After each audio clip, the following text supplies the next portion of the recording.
श्री स्वामी समर्थ. स्वामी महाराज तुमच्या सर्व चांगल्या इच्छा पूर्ण करो ही स्वामींच्या चरणी प्रार्थना करते आणि आजच्या या नवीन व्हिडिओला सुरुवात करते. आज आपण एका अशा विषयावर सविस्तर चर्चा करणार आहोत जो प्रत्येक हिंदू धर्मात दररोज केला जातो, पण त्यामागील खरा अर्थ, महत्त्व, परिणाम फार थोड्या लोकांना माहीत असते. तो विषय आहे देवांची आरती. आरती म्हणजे केवळ दिवा फिरवणे नाही, आरती म्हणजे केवळ गाणे म्हणणे नाही, आरती म्हणजे देवांना आनंद देणारी, आपले मन शुद्ध करणारी आणि घरातील नकारात्मक ऊर्जा नष्ट करणारी दिव्य प्रक्रिया आहे. आजच्या या व्हिडिओमध्ये आपण जाणून घेणार आहोत आरती म्हणजे नेमकं काय, देवांची आरती रोज का करावी, आरती केल्याने काय होते, कोणती आरती कधी करावी, आरतीचे शास्त्रीय आणि आध्यात्मिक महत्त्व, आरतीचे फायदे, आरती चुकीच्या पद्धतीने केल्यास तोटे, आरती करताना काय करावे, काय करू नये. त्यामुळे हा व्हिडिओ शेवटपर्यंत नक्की पहा, कारण शेवटी मी सांगणार आहे आरतीचे कसं गुपित नियम जो पाळल्यास घरात देव कायम वास करतात. त्यामुळे व्हिडिओ हा शेवटपर्यंत नक्की पहा. चॅनलवरती नवीन असाल तर सबस्क्राईब करा आणि असेच माहितीपूर्ण नवनवीन व्हिडिओ पाहण्यासाठी बेल आयकॉनलाही प्रेस करा, म्हणजे माझ्या सर्व नवीन व्हिडिओचं नोटिफिकेशन तुम्हाला मिळेल आणि तुम्ही एक पण व्हिडिओ मिस करणार नाही. त्याचबरोबर कमेंटमध्ये श्री स्वामी समर्थ लिहायला अजिबात विसरू नका, जेणेकरून स्वामींची तुमच्या कुटुंबावरती, मुलांवरती भरभरून अशी कृपा होईल. आरती हा शब्द संस्कृतमधील आरात्रिक या शब्दांवरून आलेला आहे.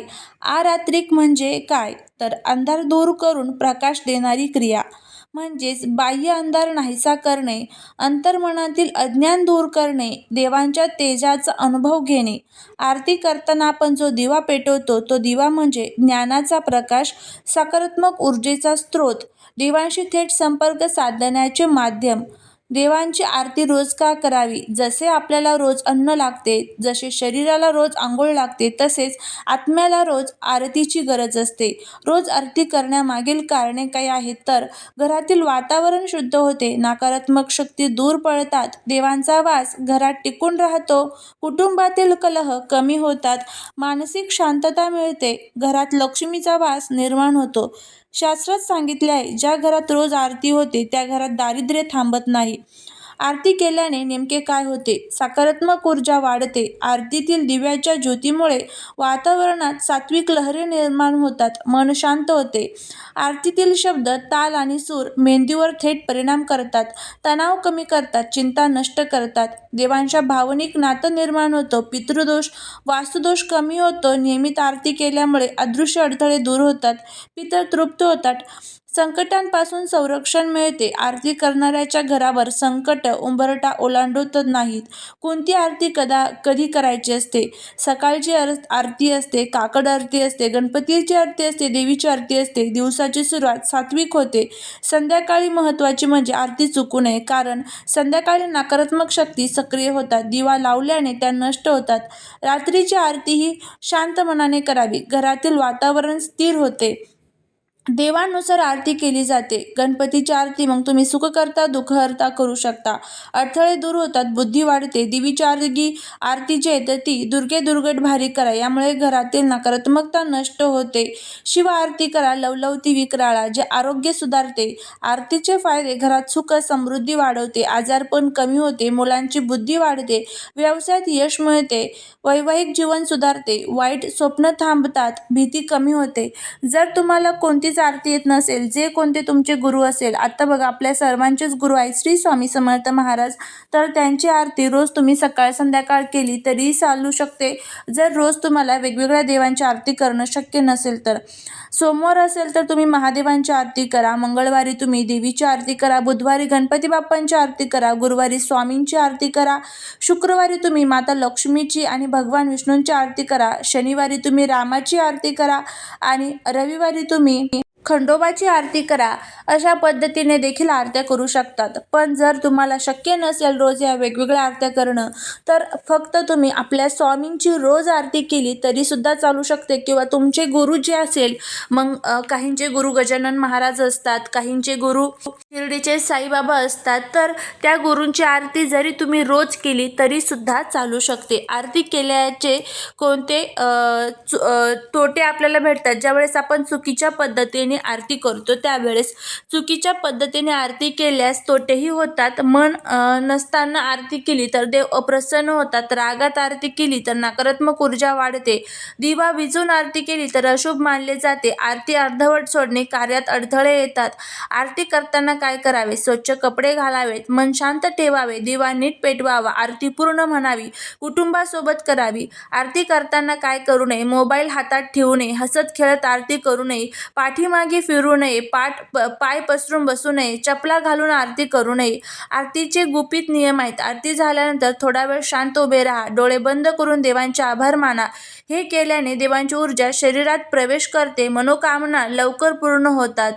आता आरती केल्याचे फायदे जे आहेत तर ते आपण बघितले. तर आता आपण बघणार आहोत ज्या घरामध्ये देवपूजेनंतर देवांची आरती केली जात नाही त्यांनी बघा तुमच्यासोबत काय घडत असतं. आणि ह्या ज्या गोष्टी आहेत ना तर त्या आपल्याला माहीत नसतात आणि ज्या वेळेस माहीत होतात त्यावेळेस त्या चुका जर आपण टाळल्या तर नक्कीच आपल्या जीवनातील सर्व जे काही त्रास आहे तर ते नक्कीच दूर होताना दिसून येतात. बघा, कधी तुम्ही विचार केला आहे का काही घरांमध्ये सतत वाद का होतात? घरात पैसा येऊनही टिकत का नाही? कोणतेही काम सुरळीत का होत नाही? मनाला शांतता का मिळत नाही? याचं एक अतिशय मोठं आणि दुर्लक्षित कारण असू शकतं. त्या घरात नियमित आरती केली जात नाही. आजच्या या व्हिडिओमध्ये आपण जाणून घेणार आहोत ज्या घरात आरती होत नाही त्या घरासोबत नक्की काय घडतं ते. आरती म्हणजे केवळ दिवा लावणे नाही, आरती म्हणजे देवाला घरात आमंत्रण देणे. ज्या घरात आरती होत नाही त्या घरात देवांचा वास हळूहळू कमी होतो आणि जिथे देवांचा वास कमी होतो तिथे नकारात्मक शक्ती वाढायला सुरुवात होते. आरती न करणाऱ्या घरात विनाकारण चिडचिड होते, मन अस्थिर राहते, घरात बसावंसं वाटत नाही. कारण काय? तर आरतीमुळे निर्माण होणारी सात्विक ऊर्जा त्या घरात नसते. कुटुंबात वाद, गैरसमज वाढतात, लहान सहान गोष्टीवर भांडणं होतात, नवरा बायकोमध्ये दुरावा येतो, मुलं ऐकत नाही. हे सगळं आरती अभावी वाढलेल्या नकारात्मकतेचं लक्षण असू शकतं. शास्त्र सांगतं ज्या घरात देवांचे स्मरण नाही त्या घरात शांतता टिकत नाही, आर्थिक अडचणी निर्माण होतात. आरती न करणाऱ्या घरात पैसा येतो पण तो टिकत नाही, खर्च अचानक वाढतात, कर्जाचे ओझं वाढतं. संध्याकाळची आरती नसेल तर लक्ष्मी त्या घरात स्थिर राहत नाही.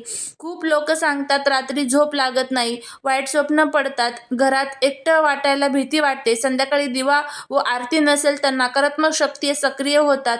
आरती न करणाऱ्या घरात काम सुरू केलं की अडथळे येतात, यश जवळ येऊन दूर जातं, नशिबाची साथ मिळत नाही.